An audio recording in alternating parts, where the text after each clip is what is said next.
Plant once, never again. 9 perennials that outlive you. Okay, let's start with an uncomfortable truth. Every spring, millions of people walk into a garden center, buy a cart full of pretty annuals, plant them with real hope in their hearts, and then watch them die by August. Not because they did anything wrong, because annuals are built to die. That's literally their whole design. One season and done. You pay again next year, forever.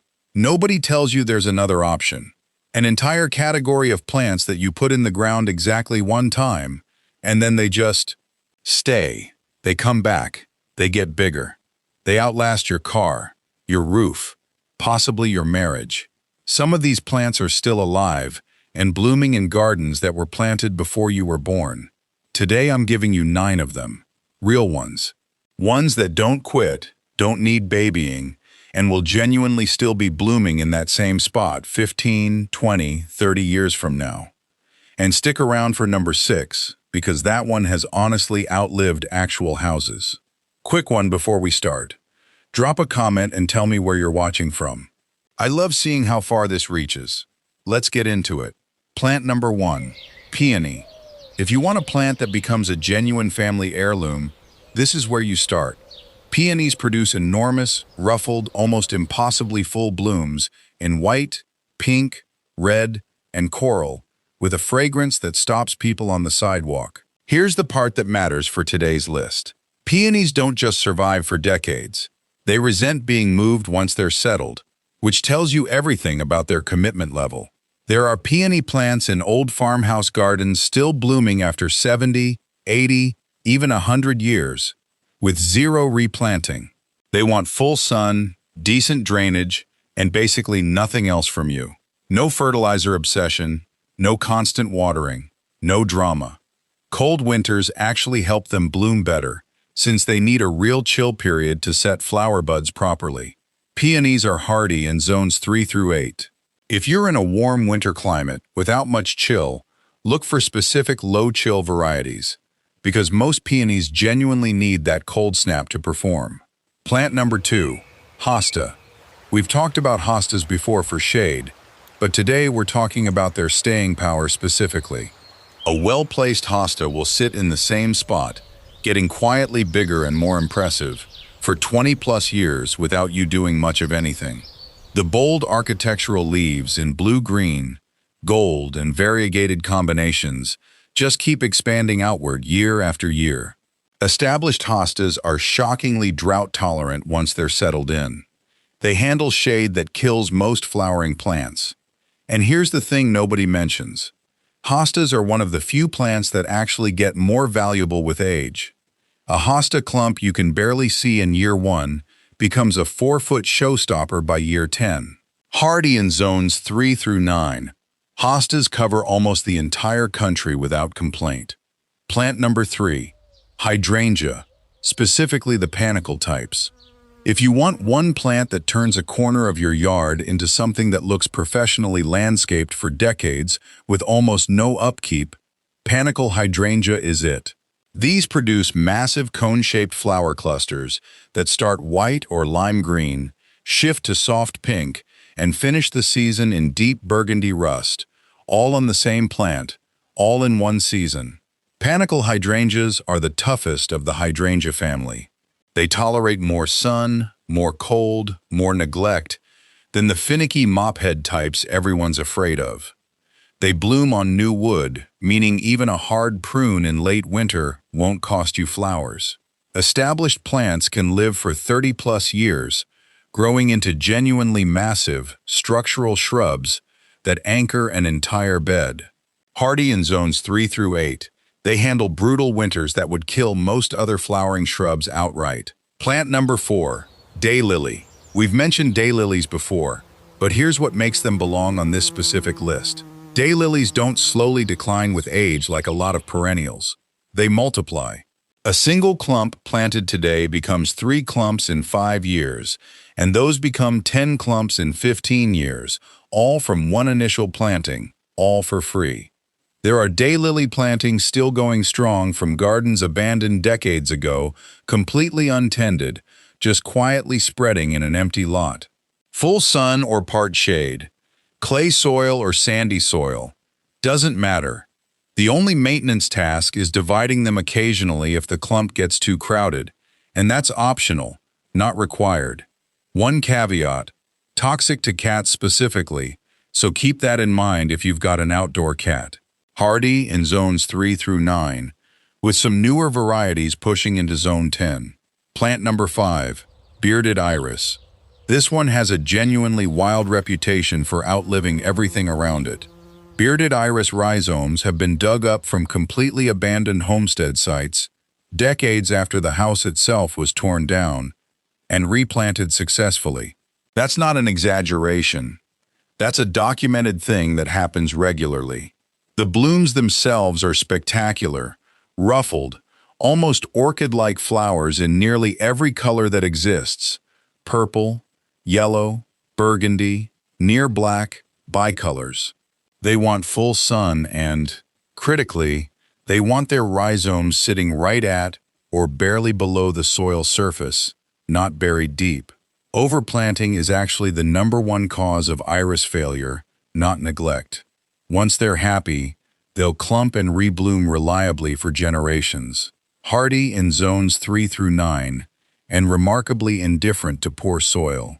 Plant number 6, and this is the one I promised you: Yucca. Yucca is borderline absurd in its persistence. This is a plant that produces bold, architectural, sword-like foliage in a rosette, topped in summer by a tall spike of creamy white bell-shaped flowers that can reach 4 to 6 feet. Yucca plants have been documented surviving on completely abandoned rural properties for over 100 years, outlasting the barn, the fence line, and every structure that was ever built around them. It wants poor, sandy, well-draining soil and can go weeks without water without so much as flinching. It doesn't want rich soil. It doesn't want frequent watering. Both of those things actually shorten its life and cause rot. Leave it alone on a hot, dry slope where nothing else survives, and it will be there longer than you will. Hardy in zones 4 through 10, and genuinely one of the most drought-indestructible plants you can put in the ground. Plant number 7, Peverbena. No, let's use lamb's ear. Lamb's ear brings something different to this list: pure textural longevity. The soft, silvery, fuzzy foliage spreads into a dense, low mat that just keeps expanding outward year after year, and it's genuinely one of the most touchable plants in any garden. Kids and adults both can't resist petting it. It sends up spikes of small purple flowers in summer that bees love, though a lot of gardeners actually shear those off to keep the foliage looking its best. It wants full sun, and like several plants on this list, prefers being left a little dry rather than fussed over. Overwatering and heavy humidity are really its only enemies. Established clumps spread slowly but permanently, filling in as edging or ground cover for decades without needing to be replaced. Hardy in zones 4 through 8, and shockingly indifferent to poor rocky soil. Plant number 8, false indigo, botanical name Baptisia. This one is criminally underused, and it deserves to be on every list like this one. Baptisia sends up tall, shrub-like spikes of pea-shaped flowers in indigo blue, purple, yellow, or white in late spring, sitting above blue-green foliage that stays attractive all season on its own. Here's the part that matters. Baptisia develops an extremely deep, extensive root system, which is exactly why it's so drought-tolerant and exactly why it lives so long. That root system is also why you should never try to move an established plant, because it genuinely won't survive transplanting once it's mature. Plant it once, in the right spot, and leave it there permanently. It gets larger and more shrub-like every single year for decades. It wants full sun, tolerates poor soil, needs no fertilizing, and deer and rabbits leave it completely alone. Hardy in zones 3 through 9. Plant number 9. And I'm ending on this one deliberately. Peony's tougher cousin in spirit, the humble ornamental hydrangea's next-door neighbor, but I want to give this final spot to lilac. Common lilac is the plant equivalent of a family photo album.